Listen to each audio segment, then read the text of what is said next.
আর চটপটি বানালাম, সব কিছুই আছে, কিন্তু একটা জিনিস শর্ট, সেটা হচ্ছে ধনের পাতা আর হচ্ছে ফুচকা। ফুচকা নিয়ে যত ভিডিও দেখি তাতে করে ফুচকা খাওয়ার শখ আমার মিটে গেছে, কিন্তু এই যে বড় বড় বড় বড় দেখতেছেন এক একটা, এটা কি জানেন? অনেকেই বলবেন ধান্য মরিচ, অনেকেই বলবেন বোম্বাই মরিচ, হলো ক্যাপসিকাম। এই ক্যাপসিকামটা একদম এত ছোট, এই যে আমার পাখি একদম সরাসরি গিয়ে ক্যাপসিকামটা ছিঁড়ে ফেলাইছে, ছিঁড়ে এখন নিজে চাবাচ্ছিল, না পেরে আমি এনে এই যে দিয়ে দিছি। আর এই যে বড় বড় একটা লেবু, হ্যাঁ লেবু তো এখন বড় হয় নাই, দেশি, তারপরে ওই যে লেবু একা একা ক্যামেরা চালাচ্ছি আর খাচ্ছি, জিভে জল এসে পড়ছে। এই যে এই লোক, এই লোক খাচ্ছে, ভাত দিয়ে খাচ্ছেন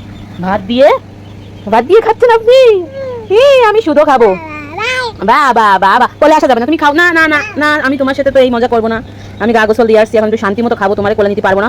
তো ঠিক আছে গাইস, এখন খাবো, আপনারা সবাই বানিয়ে খান। আকাশে মেঘ মেঘ, বৃষ্টি বৃষ্টি ভাব, এর মধ্যে যে বাসায় তৈরি করে খাওয়া যে কত স্বাদ, এরা আপনারা না খেলে বুঝবেন না, তবে খাই দেখেন, হ্যাপি মজা পাবেন। আর আমার মন যাচ্ছে আমি তাই করে খাই, সে ঝড় হোক বৃষ্টি হোক, সে রাত 3টে বাজুক আর 4টে বাজুক, আমার মন নিয়ে কথা ভাই, খালি খাবো, খাইয়েই তো যাবো, আর চলেই তো যাবো, মরেই তো যাবো, যে যাই কই কোক, বেঁচে থাকলে শুধু বদনাম, মরে গেলে প্রশংসা, ওসে খাইয়ে মরি।